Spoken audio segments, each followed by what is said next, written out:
Hello, I am alive like Frankenstein's monster. It's alive.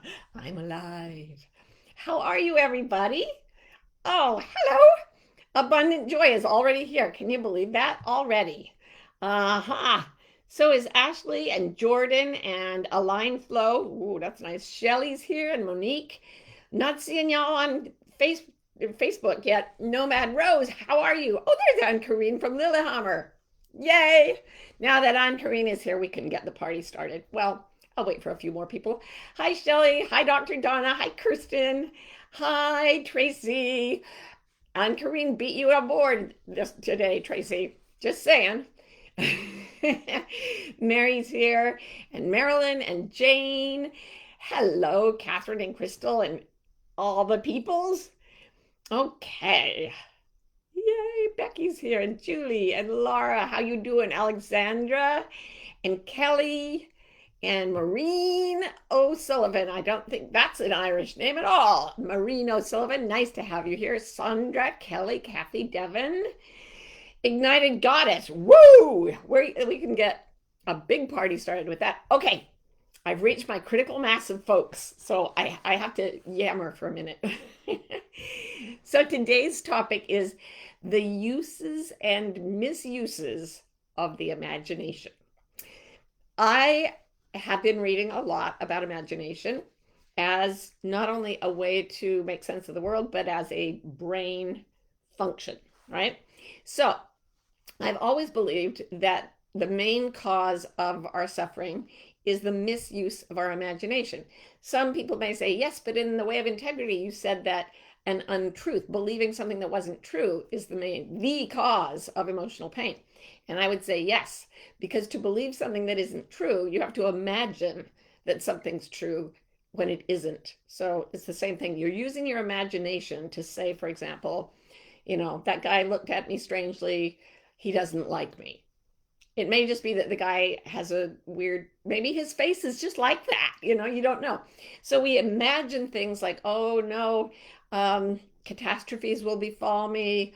I'll lose the ones I love. I'll run out of money. And they're all valid concerns, but anything that's not in the moment is in the imagination. Anything that is in the future is only in the imagination, right?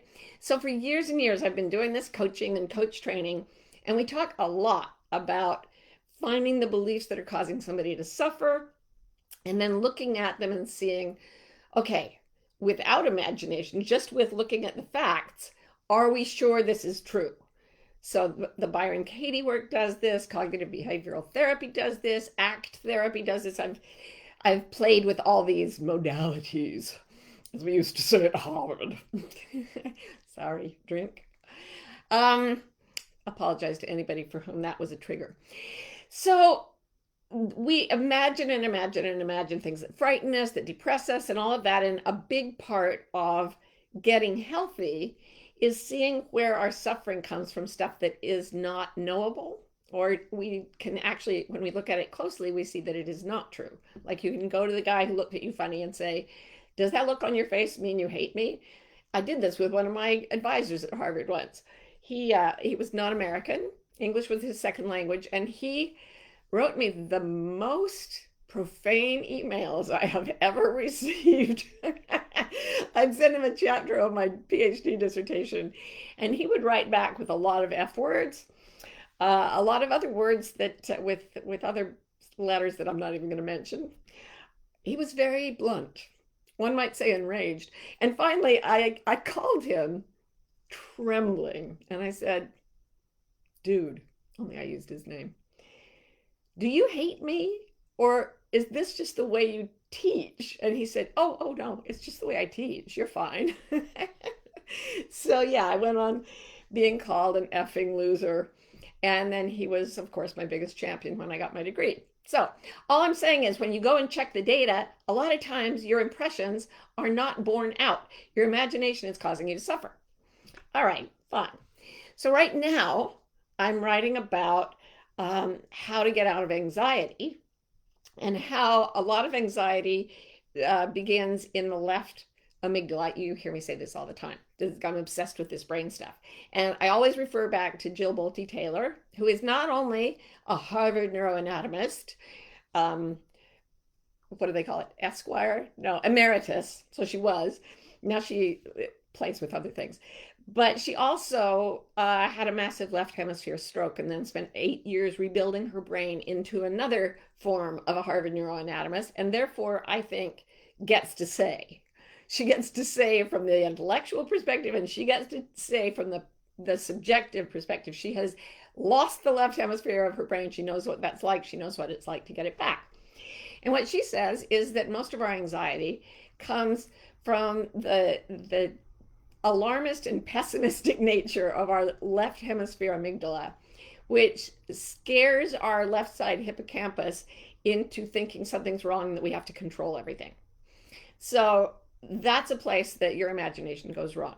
And over on the right hemisphere, you have an amygdala that is more full of imagination and play, and a hippocampus that is connected to the divine, basically, that can see the whole of everything, that sees things as connected and not cut up, that brings people together instead of splitting them, and so on. So in Jill's experience and in her scientific opinion, the right hemisphere is doing all this stuff. So I'm writing about it, and I can't just read Jill's book. I have to read all the books, right? So I'm doing this thing right now. I've read a lot of brain science, and there's a point you get to in your research.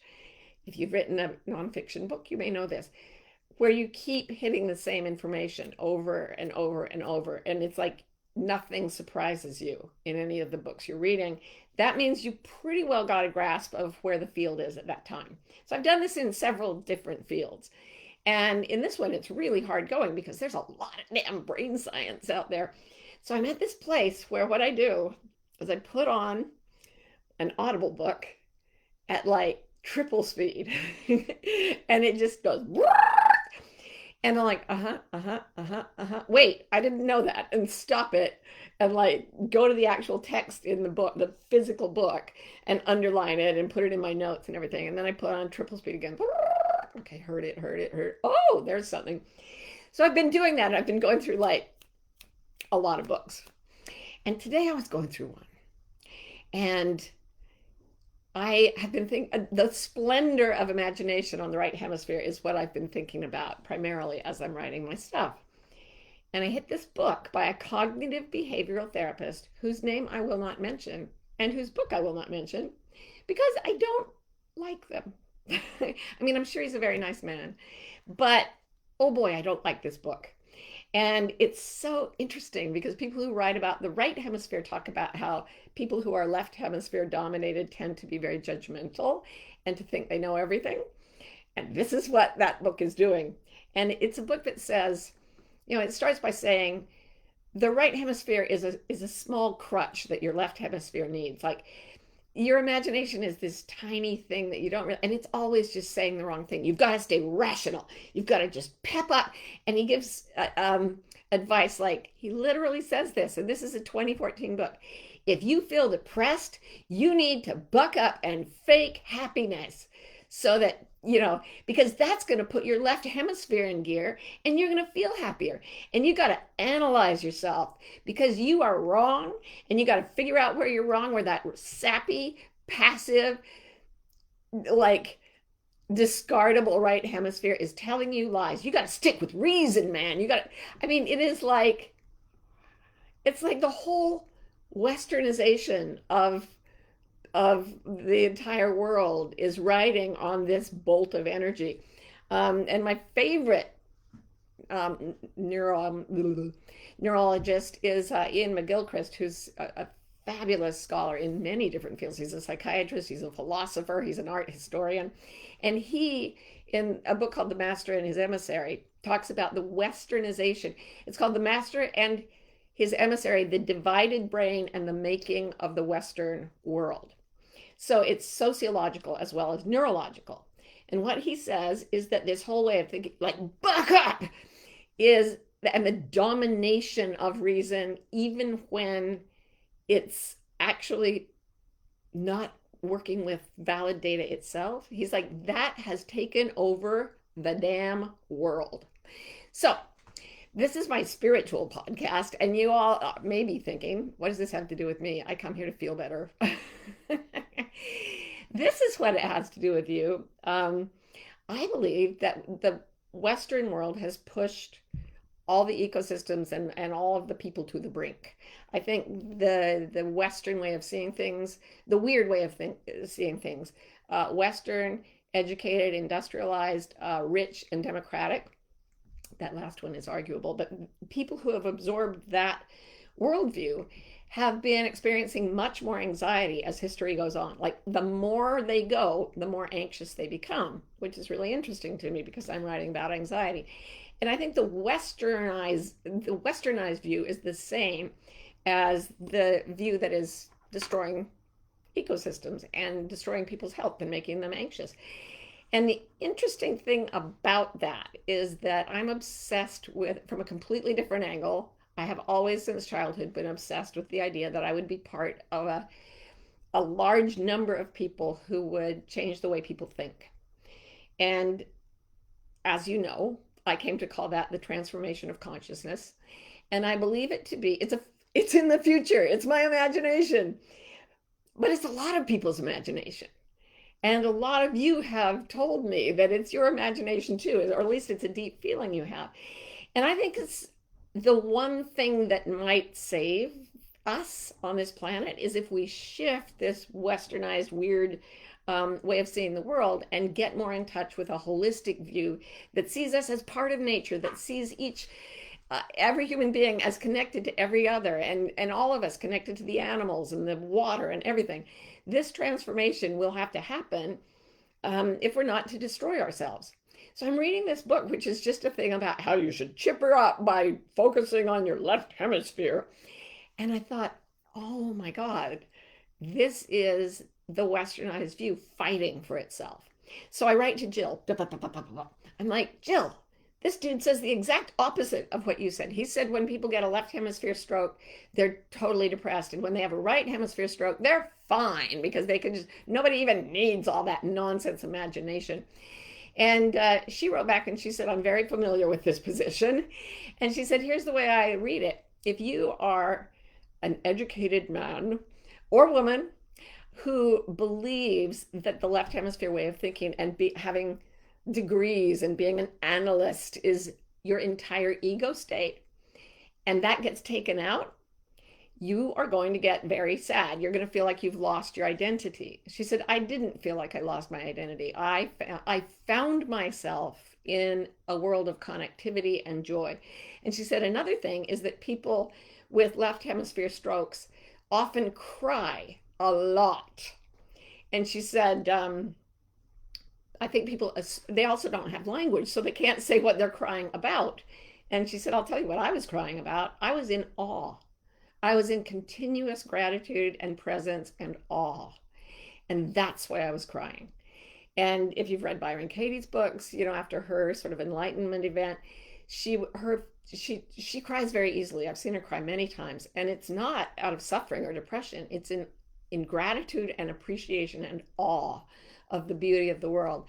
So what this man had written made me feel really unsettled. I felt like I was back in Sunday school as a kid being told, here's what you have to believe. And I realized that he was claiming that imagination is a faulty way to go through life. But that's only true in his imagination because he doesn't have any data on that. And as Iain McGilchrist says about the two ways of seeing, one I think is the westernized weird view, and one is the place we need to go for the transformation of consciousness. Iain McGilchrist says the right side, the one way of seeing says, I do not know. And the other one says, I know that there is nothing to know. One believes that one cannot know. The other knows, in quotation marks, that one cannot believe. And that know, in question mark, that the part of us that knows we cannot believe, that is the part that that all the I have control of the universe thinking is trying to stomp out. And it's everywhere. Like if you've been through higher education, as I once was, you've had this belief system drummed into your head. You've had it drummed into your head through all the isms, the sexism, the ageism, the racism, the fundamentalism. All the isms come out of this. I know. And that is not real knowledge. That is imagining that one can know that there is nothing to believe. So here's the thing. In social science, what we say is if you can't prove it absolutely because it's untestable, like if you can't prove that there's life after death, okay, so you can, if you believe in life after death, someone can say that's make believe. And you can say, well, maybe, I don't know. So if you are believing something that is cheering you up, then it's going to be useful. You're going to find that it works for you, even though you can't know whether it's absolutely true or absolutely false. So this guy says, when you're depressed, you need to buck up and act happy. And I try that. First of all, it can't be proven. It's his imagination and the imagination of his field. And I try to take it in, and I'm like, oh yeah, I tried that once when I was depressed for 25 years, and it did not work. It drove my depression harder because I was split from my truth. And being split from the truth doesn't make me happy. And if I say instead, the imagination on the right side of my brain is this unbelievable adventurer, a cosmonaut that can go into the universe and bring things into being that may never have been invented before. It can write books, it can paint pictures, it can make friendships, it can make a podcast, it can do all this stuff. If I believe that that is a way of becoming happier, it works for me. So whatever works for you, nobody's absolutely sure. Remember, that one says, I know that there's nothing to believe. And the other part doesn't say you're wrong. It just says, I don't know. There's another quote from Nisargadatta Maharaj, my favorite Indian guru, who says, the one true statement the mind can ever make is, I do not know. So all of this just to say, use your imagination not to buy into the crap in society that makes you feel bad, but to start exploring ways that you can feel better. Use this incredible tool, this infinite tool of human imagination to get better, not worse, to get healthier and more joyful and more open-minded. That's the whole thing. If your imagination says the world is closed, you're done. Like, get off the planet. But if your imagination says, oh my goodness, there are no limits to the wonders I can perceive, and I am going, imagine, for example, that everything is happening for you instead of to you. Just see how it works. Okay, so we got some questions coming in, and I love them. So Anne says, I'll put these here so I can look at them. I've been reading about masculine energy and feminine energy and how feminine energy is starting to be more valued. Did you think embracing feminine energy plays a part in the transformation? Yes, that is why the only novel I've ever written is Diana herself, and it's about the reclamation and healing of the feminine. So it's an allegory. I don't believe it literally at all, but it was my way of talking about how the feminine, it's about a woman who's born and then thrown away into a garbage can, and she's like a brown-skinned, black-haired baby, and everybody just treats her like dirt, because I believe that not just the feminine, but all the feminine, and most people in the world are brown. Like, it is all the stuff we've thrown on the trash heap of our society. That is the stuff that is the most precious, and that's what we need to get back. And it is in no way negative toward men, because men benefit from feminine energy too. We all benefit from a balance of the masculine and feminine, and left hemisphere westernized weird thinking almost always throughout history used the word man to describe all human beings, so that the feminine's been chucked out. It needs to come back.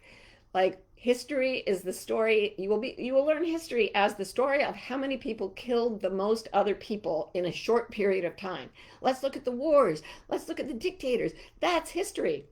And feminist scholars talk about her story, which is about how long it takes, how much effort, how much love and care it takes to even bring a child into the world, let alone raise one. That is where all the work of goodness is happening for all of us. And we think the important stuff is killing someone. You can do that in a second. That's nothing. That is not an accomplishment, people.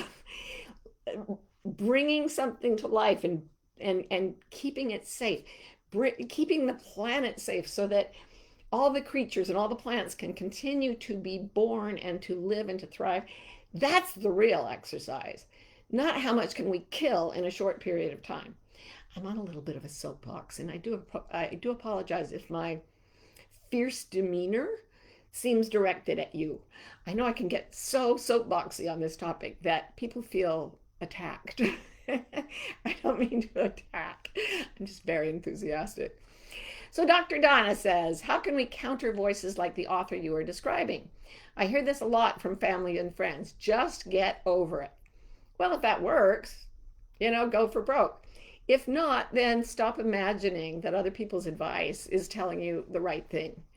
And start imagining that if you, for example, observe your own thought processes and your own emotions and take a loving stance toward them, try imagining that will help, and just check it. That worked for me, so try it, but you have to really try it to get the data. I'm going to repeat this. Use the part of you that is buying into the system and all the people saying, just get over it. Pull back from that. Pull back from imagining that may be true because it hasn't panned out. Try instead, I will watch my pain, my sorrow, my anxiety with love, and I will do that for a long time every day and see what happens. You have to actually do it. That's the problem. So yeah, that's the reason you have to go to your imagination is the people around you will be giving the same bad advice that is in this book. It's our whole culture. So India Ari, oh my God, she's a rock star. Hi, India. I love your work. She says, yes, but what do we do when we imagine the best and the worst happens? Then, oh, I love those things. Every time it's happened to me, it turned out that those were the biggest liberations of all. So we imagine, like, for example, when I was in my second pregnancy, I imagined having a brilliant child who would go on to do things at Harvard and blah, blah, blah. And then it turned out he had Down syndrome. I imagined the best and the worst happened. When the worst happens, stop and imagine a way it might not be so awful. Imagine that the worst thing that has ever happened to you was a gift, that 100 years before you were born, God drew a circle around the space where that awful thing happened to you. Because I'm here to tell you, every awful thing that has happened to me in my life has turned out to be a door to liberation. If I hadn't had this baby with Down syndrome when I was getting my third Harvard degree, I would have stayed in the same frame of mind as this guy who's bugging me so much today. I would have been that arrogant, obsessed, I know what to do self. And instead, I had to throw the doors of my imagination open, and I literally had to, by almost force, imagine a world where my son's life made sense. And the only world in which his life made sense was a spiritual world. And in that world, he is a freaking genius, you guys. And I'm talking about evidence, 30 some years of evidence that he's a magical being. But I had to imagine it before when he was just a little plasma pet. Okay, I had psychic experiences around him, so there was that. But there was precious little other stuff that I could look at to say it's okay to have Down syndrome. So, but because it was so contrary to what I imagined the world to be, it made me imagine something radically different. If we're going to fix this planet, you guys, we're going to have to imagine radically different things. Not just little, oh, over here, I tweak that. The system is a little, oh, yeah, let's put in nice, competent, nice people in. No, it has to be a total reimagining of everything, from our own identity as beings to the tiniest grain of sand on the beach. We're going to have to rethink everything.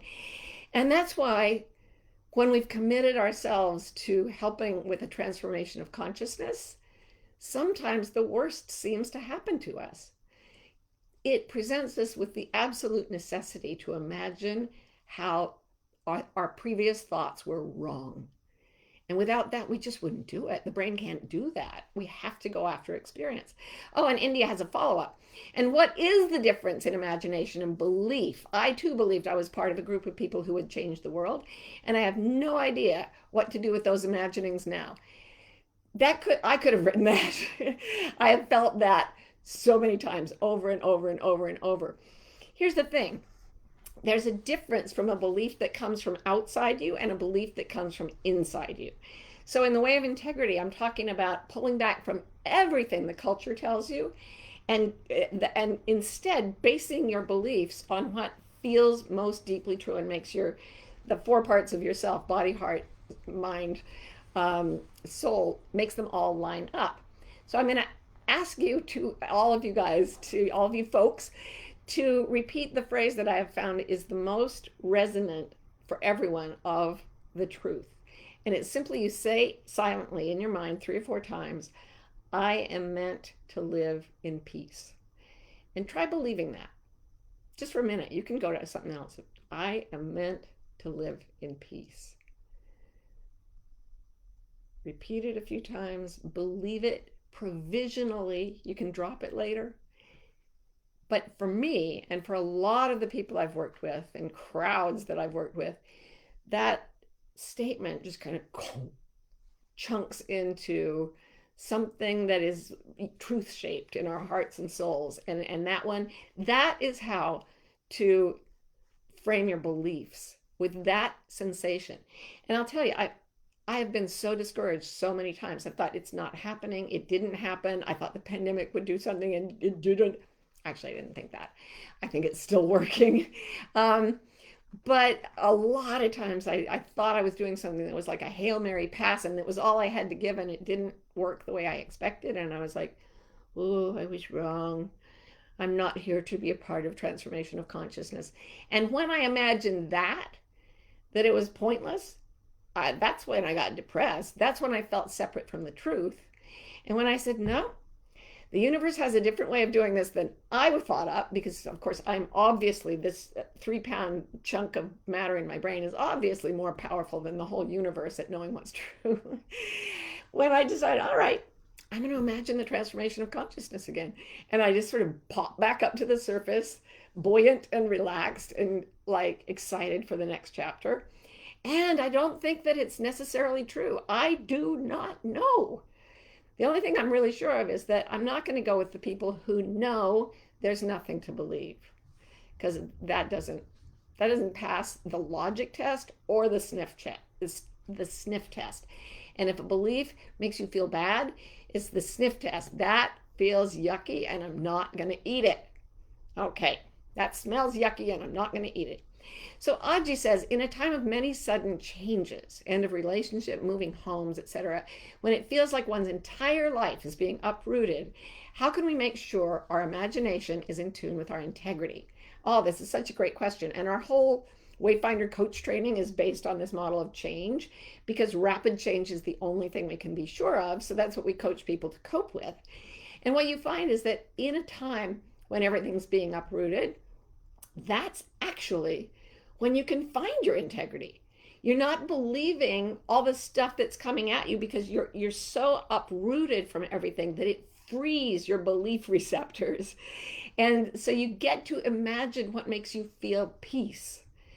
And I love Pema Chodron's saying on this. She went to her Rinpoche when she was training, and she said, look, I'm getting a divorce, I'm moving house, all these things are happening.